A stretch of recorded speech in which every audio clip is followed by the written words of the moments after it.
Ketua Pembina DKM Mahasiswa Budaya, yaitu Bapak Adinus. Selanjutnya setelah itu kita akan lanjutkan dengan kajian tarikh Ramadan bersama Ustaz Abu Sulaiman Bumaria.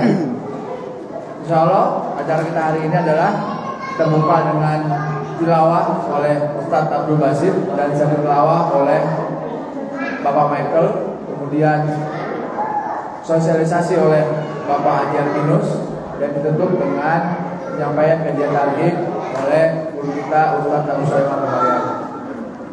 Tanpa panjang kalam, kita mulai acara kita pada pagi hari ini dengan tilawah Quran yang akan dibacakan oleh Ustaz Abdul Basir dan satu tilawah oleh Bapak Michael. Bapak yang tepat kalau silakan.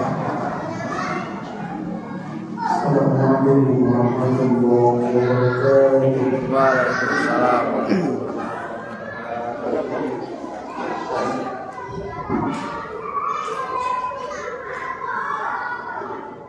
أعوذ بالله من الشيطان الرجيم.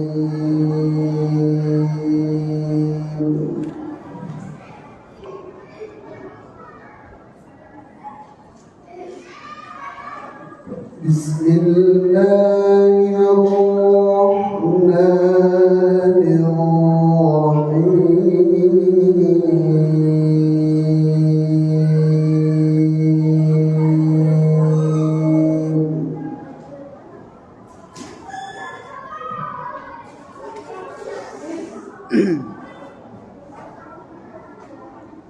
يا أيها الذين آمنوا كتب عليكم الصيام كتب عليكم الصيام كما كتب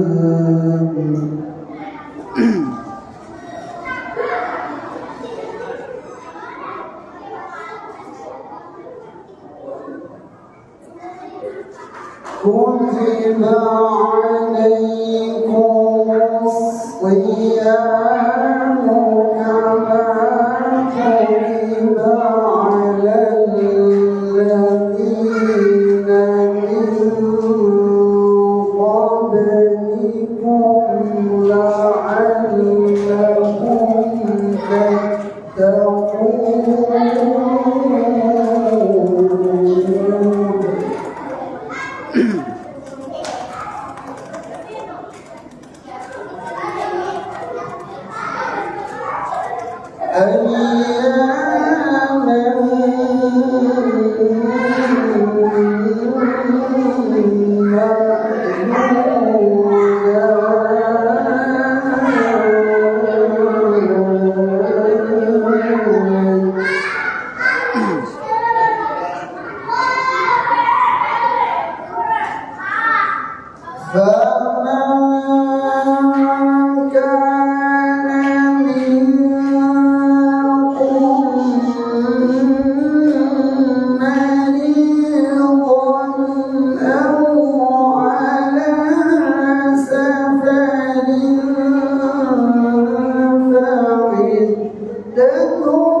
وعلى الذين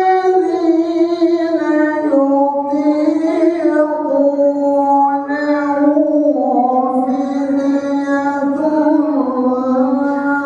طعام مسكين.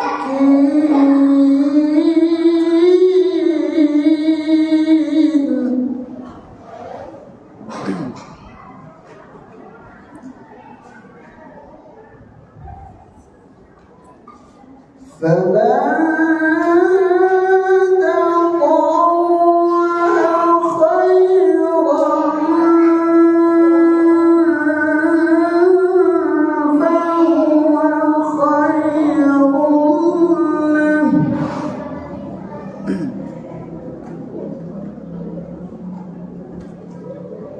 وأن تصوموا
kepada Allah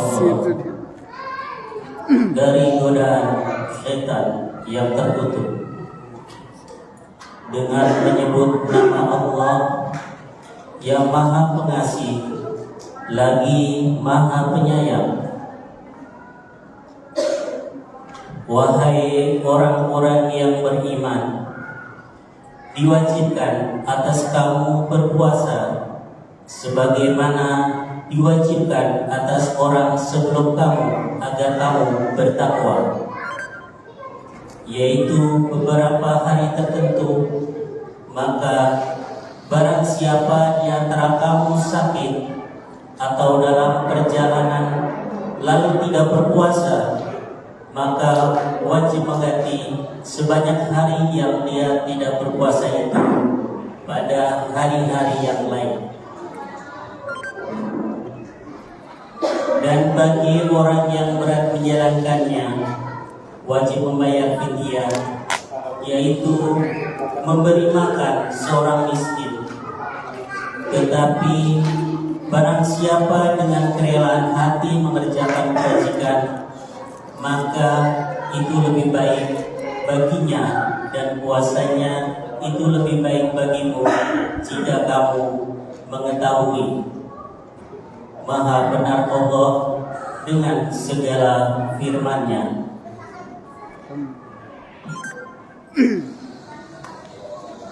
Alhamdulillah, kita sudah dengarkan tilawah Al-Quran dari guru kita Imam Masjid Nurul Hidayah Bapak Ustaz Abdul Basit, dan kepada yang Bapak Michael yang telah membacakan satu tilawah.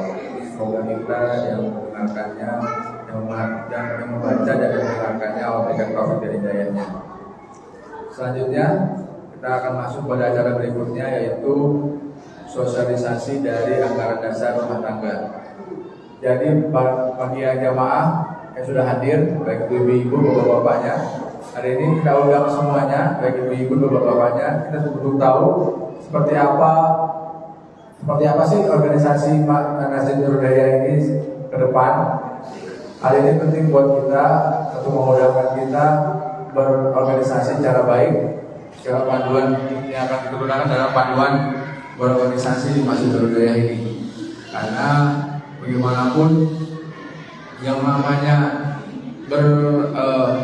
saf-saf, kalau disuka jaga barisan yang rapi daripada barisan yang bercerai-berai. Dan kita semua paham bahwasanya kita sangat-sangat merindukan ukhuwah Islamiyah yang indah di jamaah Simpruk Kursi khususnya. Pada ibu-ibu mohon silakan masuk dalam masjid. Insyaallah kita akan dengarkan paparan dari Bapak Haji Albinus. Beliau adalah Ketua Pembina DKM Masjid Nurul Hidayah. Dan mungkin juga silakan Bapak-bapak sampaikan kepada grup-grup lainnya di grup jamaah atau di grup majelis taklim. Ini cukup penting buat kita karena ini adalah sebuah tonggak baru selama kita mendirikan Masjid Nurul Hidayah. Sehingga saya sudah dari tahun 2013 kita ada sebuah masjid di perumahan ini, dan kita sudah ada DKM-nya, majelis taklimnya, dan alhamdulillah kita sudah susun sebuah pedoman, yaitu anggaran dasar rumah tangga, anggaran dasar dan anggaran rumah tangga yang nantinya ke depan akan kita pakai bersama sebagai pedoman menjalankan organisasi. Pada Bapak Haji Yunus, waktu dan tempat kami persilakan.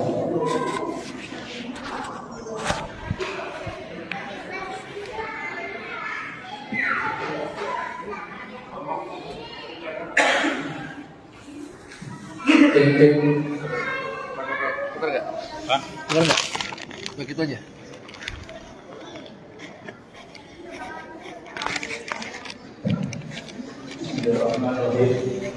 Mau pulang kapan? Assalamualaikum warahmatullahi wabarakatuh. Alhamdulillahirrahmanirrahim.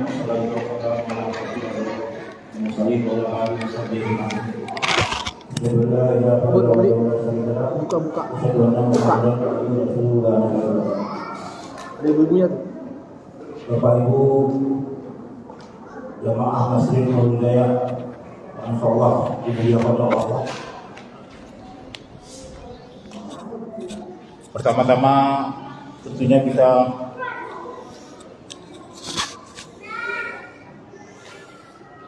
tentunya kita patut bersyukur kehadirat Allah Subhanahu wa taala, di mana atas rahmat hidayahnya dan inayahnya pada pagi hari ini menjelang Ramadan kita bisa dipertemukan untuk mengikuti beberapa kegiatan.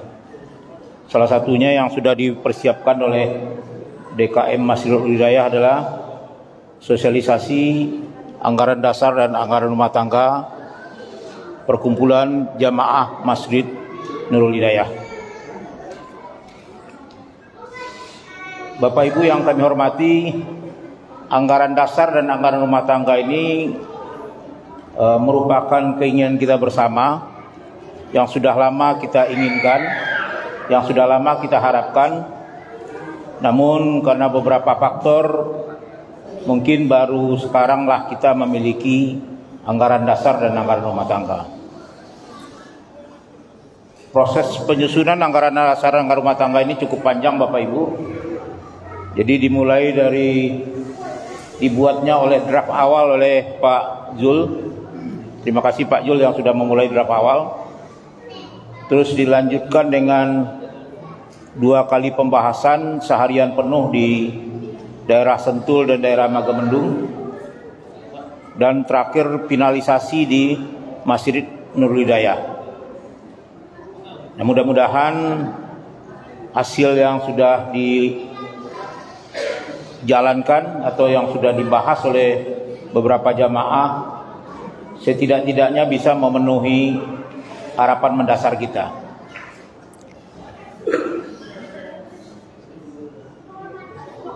Lanjut Pak.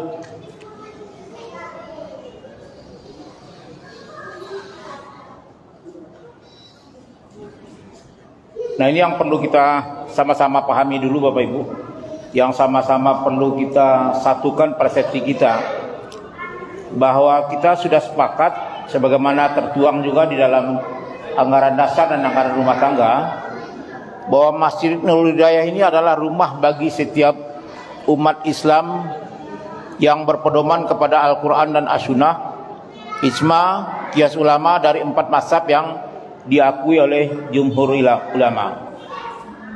Jadi ini adalah rumah besar umat Islam sepanjang memenuhi kriteria yang di atas itu. Nah, kecuali mungkin yang di luar ini adalah mungkin Ahmadiyah atau Syiah. Tapi selain itu, ini akan menjadi sebuah wadah bagi kita semuanya untuk bisa berinteraksi, untuk bisa membangun kekuatan sehingga umat Islam nanti akan mendapatkan tempat terbaik di negara kita ini. Lanjut Pak. Nah. Mohon maaf, saya mungkin tidak akan bacakan satu persatu pasal per pasal di dalam ADRT ini. Saya yakin Bapak Ibu sudah mendapatkan soft filenya atau soft copy-nya, dan saya kira juga sudah dibaca. Nah, kami akan menjelaskan beberapa hal yang penting saja dalam anggaran dasar, anggaran rumah tangga ini. Nah, seperti diketahui bersama, di dalam judulnya kita menggunakan istilah perkumpulan. Nah, kenapa menggunakan perkumpulan? Karena sesuai dengan Undang-Undang Ormas, kalau kita mengacu kepada Undang-Undang Ormas, tidak dibolehkan lagi kita menggunakan ikatan, tidak boleh menggunakan persatuan, tidak boleh lagi menggunakan umpamanya asosiasi, tidak boleh lagi menggunakan himpunan. Jadi nomenklatur yang baru itu kita menggunakan nama perkumpulan. Nah, perkumpulan ini adalah salah satu entitas yang kelak nantinya bisa dibadan hukumkan. Nah, jadi alasan pertama kenapa kita menggunakan perkumpulan adalah untuk menunjukkan bahwa dengan bersatu dalam satu wadah, maka umat Islam di lingkungan perumahan Simpruk di Polres akan kuat. Jadi insya Allah nanti dengan menggunakan perkumpulan ini, kebersamaan kita ini akan lebih maksimal lagi. Kebersamaan kita ini akan lebih mendatangkan power yang lebih besar lagi, sehingga kita bisa menghasilkan karya-karya, bisa menghasilkan sesuatu yang lebih bermakna. Yang kedua, kenapa kita menggunakan kata perkumpulan? Untuk menjelaskan bahwa MNH ini bukan milik pribadi, bukan milik sekelompok orang, tapi milik daripada umat Islam. Nah, ketika umat Islam yang menjadi pemilik Masjid Nurul Hidayah ini, maka umat Islam harus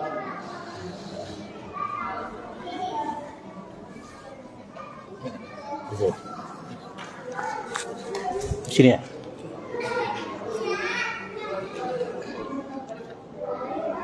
Jadi MNH ini bukan milik pribadi atau milik sekelompok orang, ya. Jadi karena memang bukan milik pribadi, maka kita perlu bernaung dalam satu wadah, bernaung dalam satu organisasi yang kita namakan perkumpulan. Yang ketiga, kenapa kita menggunakan istilah perkumpulan? Untuk memberikan kepastian bahwa setiap jamaah sebagaimana diatur dalam ADART memiliki hak yang sama dalam mengelola Masjid Nurul Hidayah ini. Jadi siapapun dia, sepanjang memiliki kapasitas, memiliki kapabilitas, dia memiliki hak yang sama untuk memilih dan untuk dipilih. Jadi tidak ada kasta di sini, tidak ada perbedaan. Semuanya kita serahkan kepada mekanisme yang ada sebagaimana diatur dalam anggaran dasar dan anggaran rumah tangga. Yang terakhir, kenapa kita menggunakan perkumpulan? Untuk mengantisipasi suatu saat nanti MNH harus memiliki badan hukum. Jadi bisa saja nanti MNH ini punya finansial yang memadai. Dengan finansial yang memadai kita mungkin akan beli aset. Nah, asetnya itu atas nama siapa nantinya? Tentu saja aset ini harus atas nama satu subjek hukum yang berbadan hukum. Ya. Kalau menggunakan nama PT udah pasti nggak boleh.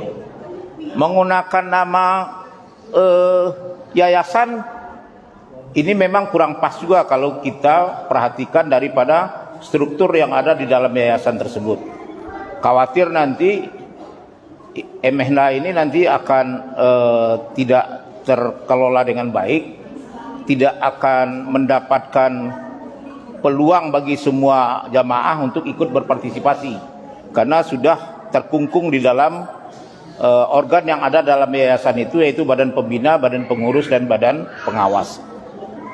Kenapa? Karena di yayasan itu ada namanya badan pembina, Bapak Ibu, yang memiliki power yang cukup besar, memiliki power yang cukup tinggi, dan dia hanya bisa diganti, dia hanya bisa diberhentikan oleh pembina itu saja. Jadi nggak ada kekuatan lain yang bisa menggantikan orang yang ada di badan pembina itu. Sehingga nanti kita khawatir nanti MNH ini nanti akan menjadi subordinasi nanti atau dihegemoni oleh sekelompok orang yang ada di dalam Dewan Pembina.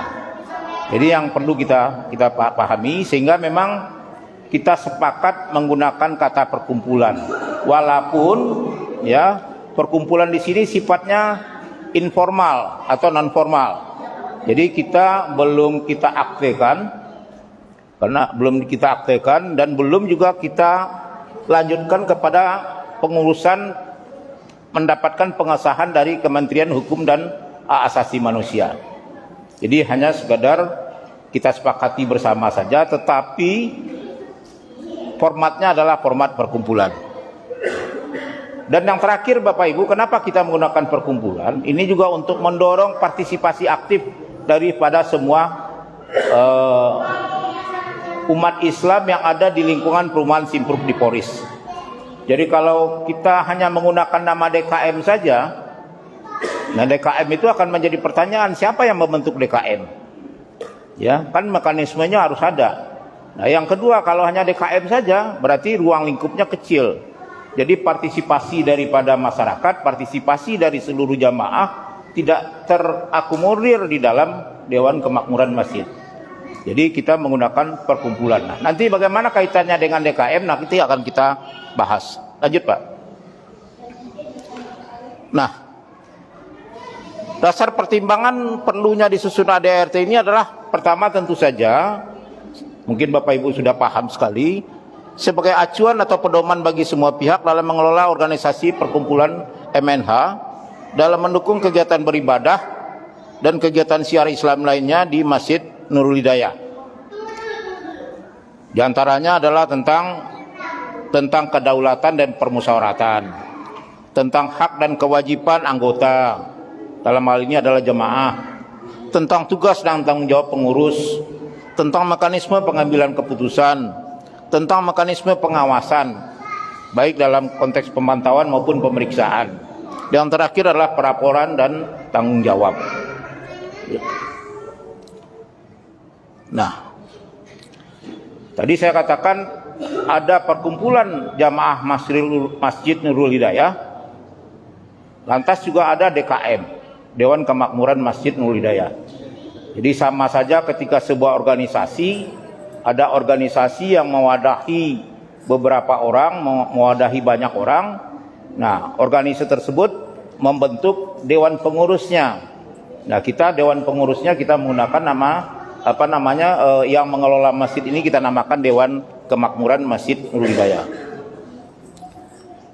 DKM ini dibentuk dan ditetapkan oleh perkumpulan jamaah Masjid Nurul Hidayah melalui rapat umum anggota. Insya Allah nanti kalau sekarang yang hadir sedikit, tapi ketika ini sudah berbentuk perkumpulan di mana nanti masyarakat sudah merasa memiliki terhadap masjid ini, maka yang hadir nanti akan lebih banyak lagi, insya Allah. Ya. Jadi DKM ini dibentuk dan ditetapkan oleh perkumpulan jamaah Masjid Nurul Hidayah. Nah, organisasi DKM terdiri dari Dewan Suro, Dewan Pengurus, dan Dewan Pengawas. Ya. Nah, prosedur penetapannya seperti apa? 1. Rapat umum anggota perkumpulan MNH memilih dan menetapkan anggota Dewan Suro yang jumlahnya adalah 5 orang. Jadi nanti rapat umum anggota ini untuk memilih anggota Dewan Suro. Nah, nanti Dewan Suro inilah nanti yang akan memilih dan menetapkan Dewan Pengawas sebanyak 3 orang yang terdiri dari ketua dan anggota. Dan yang terakhir, ketua Dewan Suro, bukan ketua ya, Dewan Suro memilih dan menetapkan ketua Dewan Pengurus. Dan selanjutnya nanti ketua Dewan Pengurus baru membentuk kepengurusan lengkapnya dengan memilih dan menetapkan pengurus daripada DKM ini. Nah, jadi di sini kenapa kita menggunakan prosedur dan mekanisme seperti ini? Lagi-lagi kita ingin mengantisipasi jangan sampai nanti masjid menjadi hegemoni dari sekelompok orang. Kita tidak ingin masjid yang kita cintai ini nanti dihegemoni oleh sekelompok orang, sehingga nanti umat Islam di lingkungan Simpruk di Polres ini akan terpecah belah. Nah, untuk menghindari jangan terpecah belah, maka kita tetaplah mekanisme seperti ini, di mana nanti anggota dalam hal ini jamaah hanya memilih Dewan Suro saja, ya, yang 5 orang. Ya, kenapa? Karena diharapkan nanti dengan tidak memilih langsung, maka akan terpilihlah orang-orang yang diharapkan di samping memiliki kapasitas, memiliki loyalitas, dan tidak memiliki keberpihakan, artinya bisa bersifat netral. Orang-orang yang kira-kira bisa memiliki sifat keadilan lah kira-kira. Nah, selanjutnya Bapak Ibu, masa bakti Dewan Suro, Dewan Pengawas, dan pengurus ini adalah 3 tahun dan dapat dipilih kembali. Nah, kemarin ini ada sedikit perdebatan apakah dibatasi cuma 2 periode saja, tetapi akhirnya kami sepakat bahwa karena ini adalah kegiatan sosial, sepanjang yang bersangkutan masih memiliki kemampuan, sepanjang memang yang bersangkutan masih didukung oleh masyarakat, dalam hal ini adalah jamaah, maka boleh saja mau 2 periode atau 3 periode atau 4 periode. Selanjutnya, ketua dan anggota Dewan Suro, ketua dan anggota Dewan Pengawas, serta ketua dan anggota Dewan Pengurus, karena satu dan lain hal menurut ADRT tidak dapat melanjutkan tugasnya, bisa digantikan melalui proses pergantian antar waktu. Jadi ketika memang karena satu dan lain hal, sebagaimana diatur dalam ADRT, anggota Dewan Suro, Dewan Pengurus, dan Dewan Pengawas tidak bisa melanjutkan tugasnya, maka dimungkinkan adanya pergantian antar waktu. Lanjut, Pak. Nah, ini yang terakhir, ini mungkin agak hangat sedikit ya. Bahwa untuk mendukung pencapaian tugas organisasi, rapat umum anggota melalui Dewan Suro dapat membentuk lembaga otonom di bawah DKM. Ya. Yang kedua, lembaga otonom dapat berkiprah sebagai lembaga sosial murni dan dapat juga dalam bentuk amal usaha. Jadi kalau umpamanya salah satu lembaga otonom yang sudah berdiri di sini, umpamanya majelis taklim, sekolah Quran, ya, atau mungkin ada lembaga otonom yang lain, umpamanya nanti lembaga pengurusan jenazah dan segala macam. Itu memungkinkan sepanjang memang disetujui oleh rapat umum anggota dan proses pembentukannya diserahkan nanti kepada Dewan Suro. Nah, lembaga otonom ini dapat mengatur diri sendiri secara terbatas sebagaimana diatur dalam ADART. Jadi dia otonom, dia bisa memilih sendiri kepengurusannya, ya, tetapi tetap mengacu kepada ADART, dan ADART ini nggak boleh bertentangan dengan ADART induknya. Dalam ini adalah ADART Perkumpulan Jamaah Masjid Nurul Hidayah. Terakhir, ketua lembaga otonom tidak diperbolehkan untuk merangkap jabatan sebagai ketua pada lembaga otonom lainnya. Jadi ketika mungkin MNH ini membawahi beberapa lembaga otonom, maka seseorang tidak diperkenankan untuk menjabat untuk beberapa lembaga otonom. Jadi dibolehkan hanya satu. Tujuannya supaya lebih maksimal dan lebih optimal lah pelaksanaan tugas dari yang bersangkutan. Nah, yang terakhir ini sebagai penutup, Bapak Ibu, ciptakan manusia tidak ada yang sempurna, apalagi untuk sesuatu yang baru dibuat.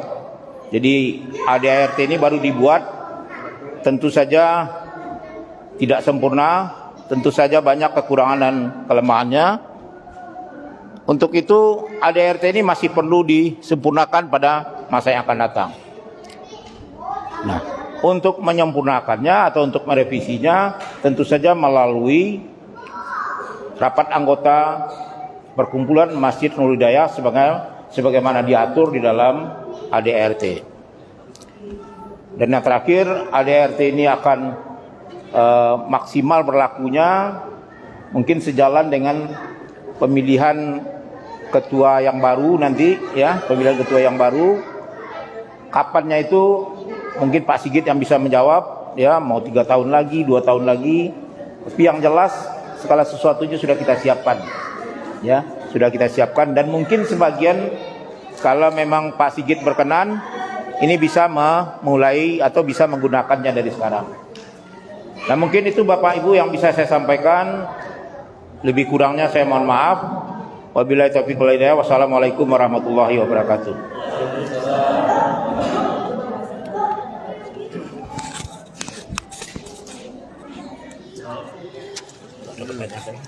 Ada apa?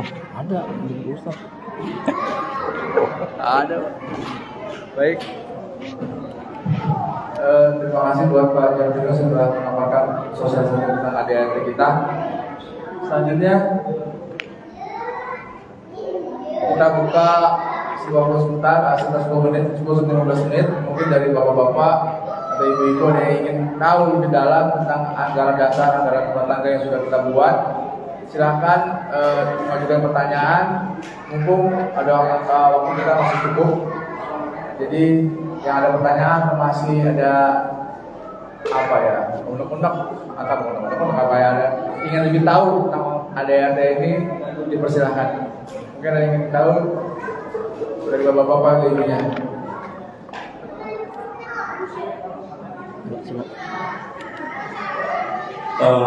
Saya lupa menyampaikan di awal, mohon maaf. Ada yang hadir di sini boleh dikatakan 90% itu penyusun ADART ini. Yang pria ya, yang pria gitu ya. Pak Sigit, Pak Riyadi, Pak Imron, Pak Bobong, Pak Anwar, Pak Melvizon, Pak Wasrul, Pak Uci, Pak Bambang, ya. Itu penyusun semua. Mungkin yang kalau penyusun mungkin gak ada pertanyaan, mungkin yang ada pertanyaan yang bukan penyusun, terutama dari kaum ibu, ya, kaum ibu. Kalau ada pertanyaan monggo. Jadi pertanyaan sifatnya hanya untuk menjelaskan, bukan pertanyaan untuk merevisi, ya. Jadi merevisinya nanti ada waktu tersendiri. Jadi kalau untuk menjelaskan kami siap, tapi kalau untuk merevisi itu saja kita dibatasi oleh ruang untuk itu.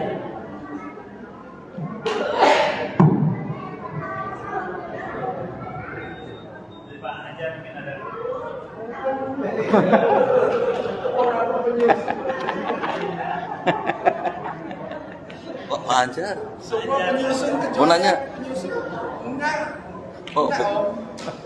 Bukan penyusup tapi penyusup.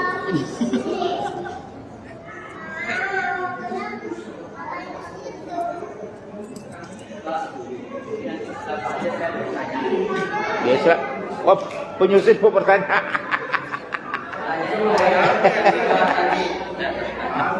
Ya, silakan Pak. Enggak apa-apa. Mungkin ada yang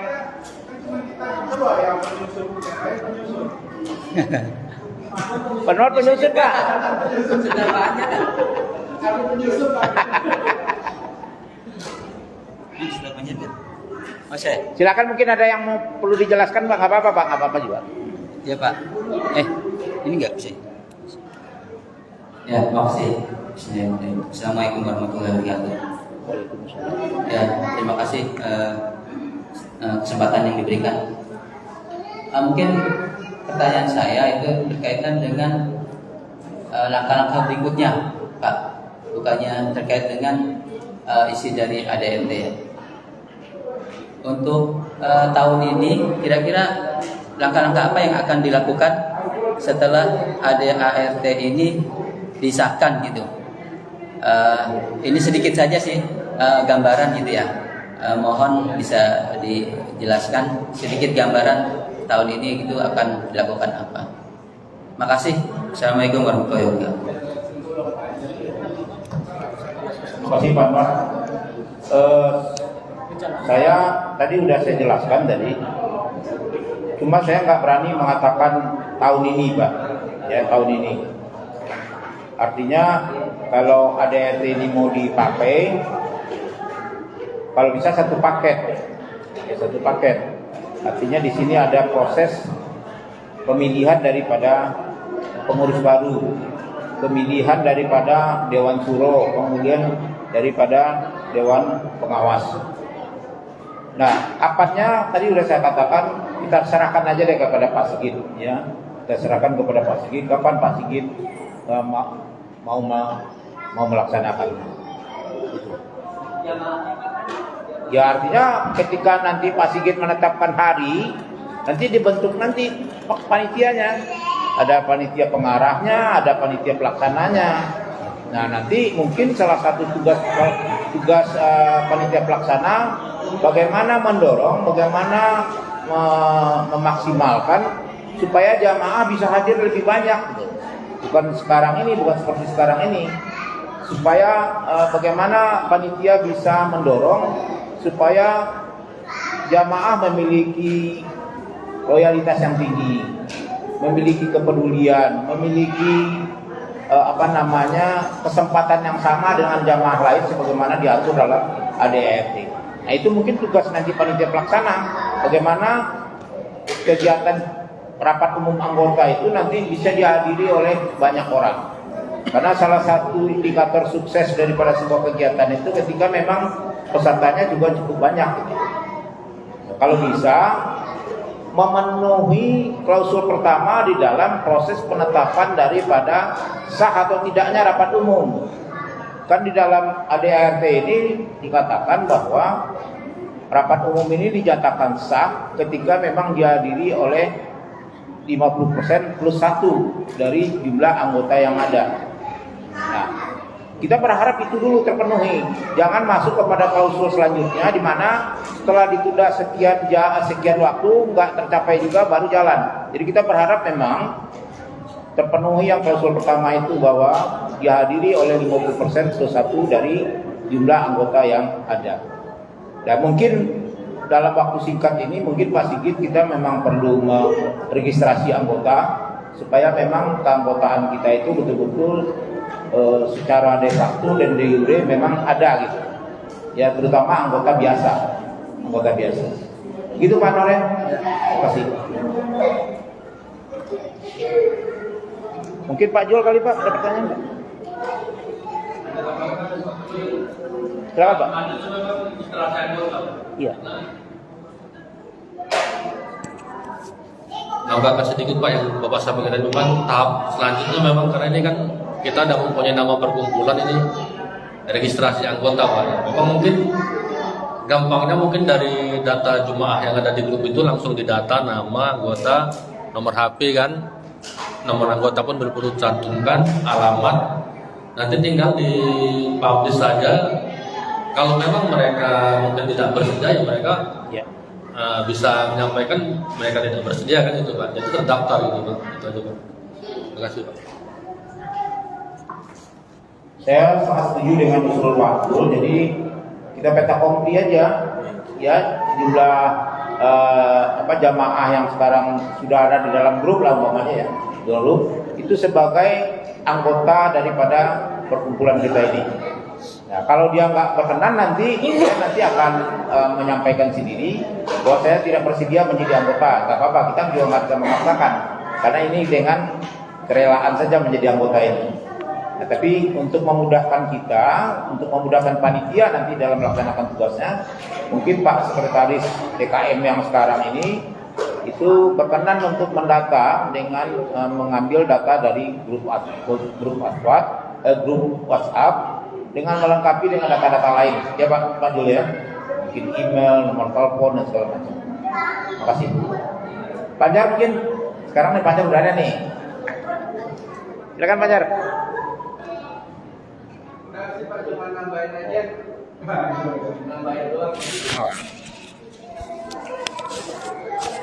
Assalamualaikum warahmatullahi wabarakatuh.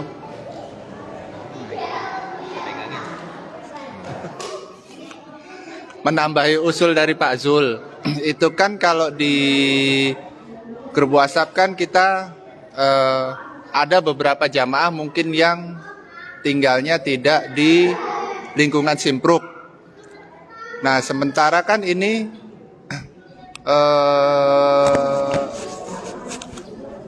jamaah MNH ini kan tujuannya kan untuk yang tinggal di Simpruk ya.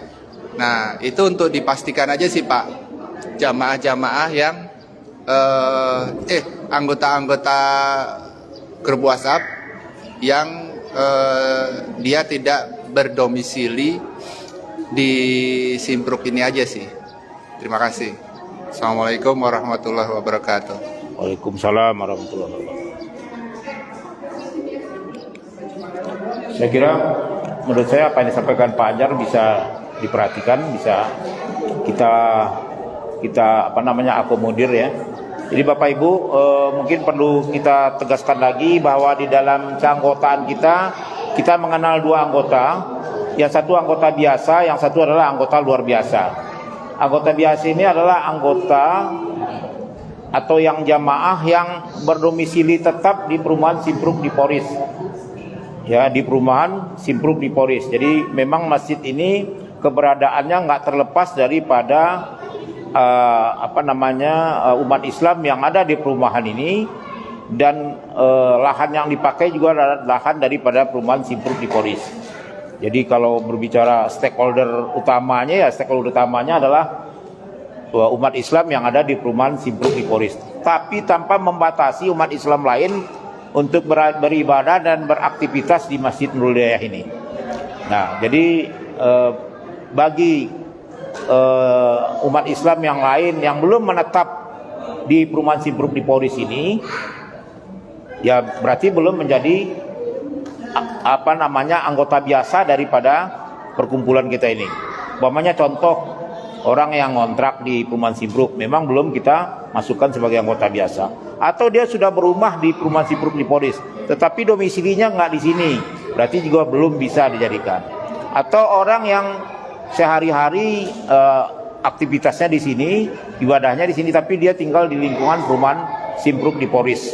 Nah itu memang kita nggak masukkan di dalam anggota biasa. Ini tidak ada maksud apa-apa, tidak ada tujuan apa-apa. Ini lebih memudahkan kategorisasi untuk memudahkan proses administrasi saja nantinya. Terima kasih.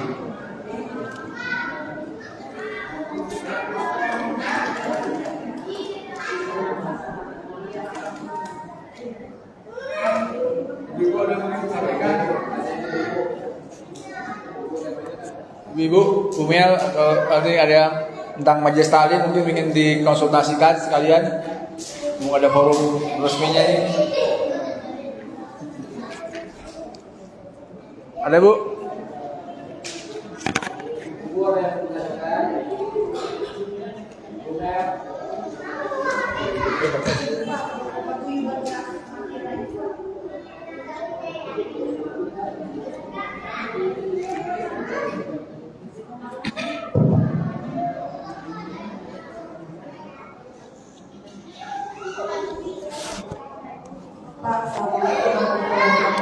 Waalaikumsalam warahmatullahi wabarakatuh. Pak, saya mau kalau boleh usul, kalau boleh nih Ibu Masri Talim, usul untuk paguyuban buat kematian Pak.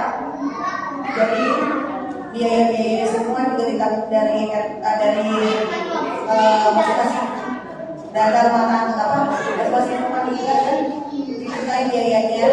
Terus sama dana ini DKI itu lagi yang bantuannya. Gimana Pak? Ya, saya jawab Pak Sigit, saya jawab. Oke, makasih Bu atas pertanyaannya yang luar biasa. Itu simpan dulu buat pelatihan kita aja. Kita nggak tahu nanti daerah gimana nantinya. Kali kubur juga kan Pak tinggal semuanya. Oke Bu, terima kasih atas pertanyaan yang luar biasa. Tadi di ADRT itu sudah kita akomodir semuanya. Jadi semua orang yang menjadi anggota daripada perkumpulan jamaah Masjid Nurul Hidayah ini memiliki hak bicara. Ya, memiliki hak bicara. Nah, salah satu hak bicara itu nanti disampaikan pada saat forum terbesar kita, yaitu rapat umum anggota. Nanti ada salah satu sidang komisi namanya. Sidang komisi itu khusus untuk membahas usulan-usulan daripada jamaah, termasuk usulan mungkin untuk mendirikan paguyuban kematian. Nah, silakan disampaikan nanti di forum tersebut, karena nanti diharapkan forum itu dihadiri oleh banyak orang, sehingga pemikiran banyak orang kita yakini akan lebih bagus.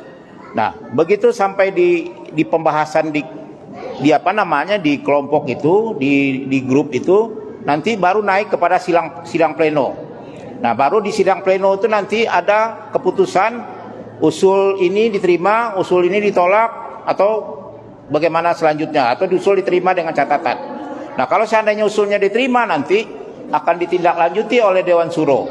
Umpamanya ternyata usulan dari sekelompok orang untuk mendirikan paguyuban kematian itu diterima oleh sidang pleno atau rapat pleno. Nah, begitu memang diterima di rapat pleno diketok palu, nanti Dewan Suro akan menindaklanjuti untuk mendirikan lembaga tersebut yang kita namakan dengan lembaga otonom.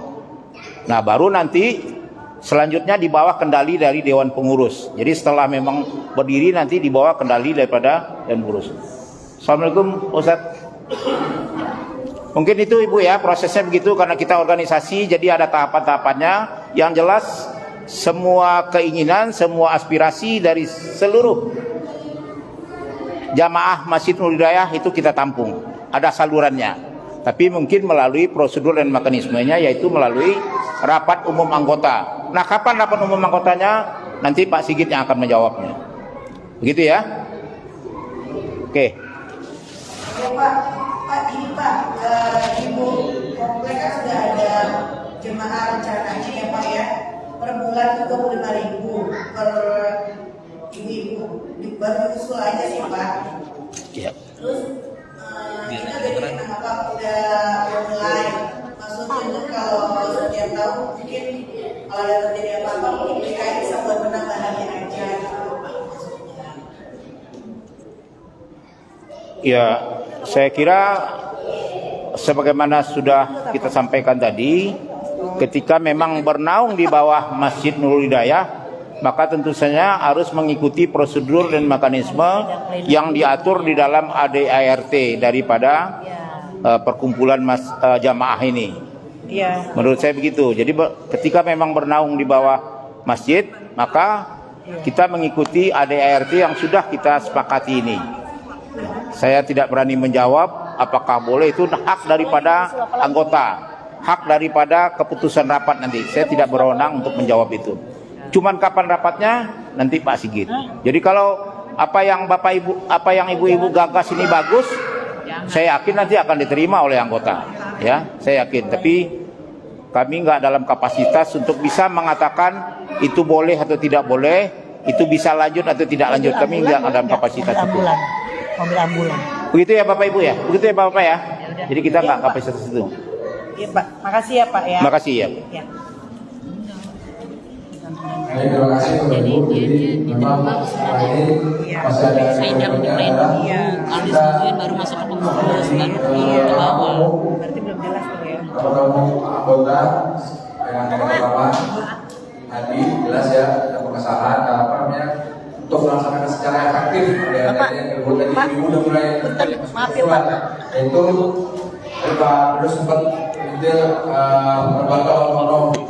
Kalau ibu pengen ada lembaga otonom baru namanya paguyuban.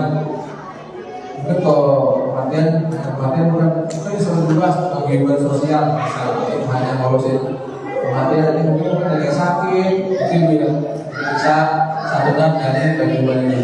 Tapi sesuai mekanisme nanti kita cari waktunya untuk kita buat sebuah paguyuban. Tapi yang nanti ini setelah nanti ibu-ibu usulkan di forum itu nanti kita bahas apakah lembaga otonom ini diterima atau tidak. Kita mulai dengan rapat umum gitu. Terima kasih ibu dan usulnya.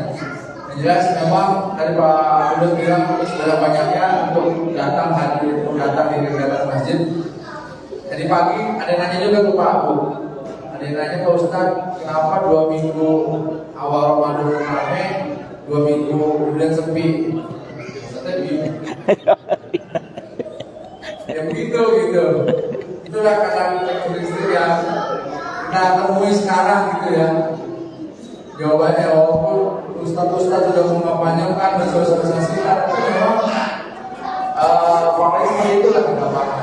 Ya, yang kita bisa lakukan bersabar, menyampaikan, bersabar. Seperti itu bagaimana sabar dan keberanian mereka berdakwah kita bisa merasakan hari ini bukti dari kesabaran Nabi Muhammad berdakwah bagaimana agama Islam sampai di bawah kita dari kesabaran Nabi Muhammad berdakwah. Itu nanti itu yang kita terapkan nanti kita pelan-pelan menerapkan sosialisasi anak dasar ini. Walaupun nanti akan sedikit harus jalan terus dengan niat dan Allah. Semoga organisasi ini akan nanti tujuan ibu membawa manfaat buat kita semua. Amin. Jadi insya Allah saya tampung Bu. Itu tadi kita pagi tadi kita tampung dulu. Kita akan sampaikan nanti secara besar. Semoga kita ada waktunya, mungkin nanti habis lebaran kita ada halal bihalal, mungkin ya halal bihalal sekaligus sama rumah kota Allah insyaallah mungkin nanti itu bisa kita jadikan jadi sebagai halal bihalal Ramadan Fitri juga kita rapat umum jamaah kurang lebih seperti itu. Doakan semoga bisa tercapai. Baik, karena sudah hadir kita satu komentarnya sebentar dulu. Ini adalah sebuah simbolis bahwasanya panitia pembentukan ADART setelah membuat isu ADART akan diserahkan ke pengurus DKM untuk ditindaklanjuti.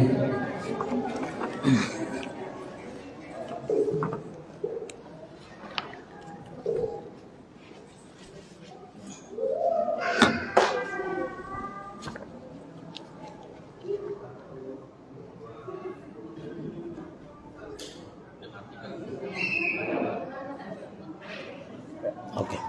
Ya, sudah terima Pak. Oke. Ini. Alhamdulillah karena sudah menuntaskan agenda kedua. Selanjutnya kita akan masukkan ke berikutnya sebagai puncak agenda hari ini adalah Karir Ramadan, kajian Ramadan bersama guru kita Ustaz Sulaiman Al-Maryam. Beliau adalah salah satu pengisi di Pasir Jaya, khusus di bapak-bapak kajian subuh tentang kelima. Pada Ustaz Sulaiman Al-Maryam silakan adik-adik yang mungkin di luar ini bisa ngomong atau jalan, silakan bisa bermain di luar. Jangan dulu bapak-bapak sangat rapat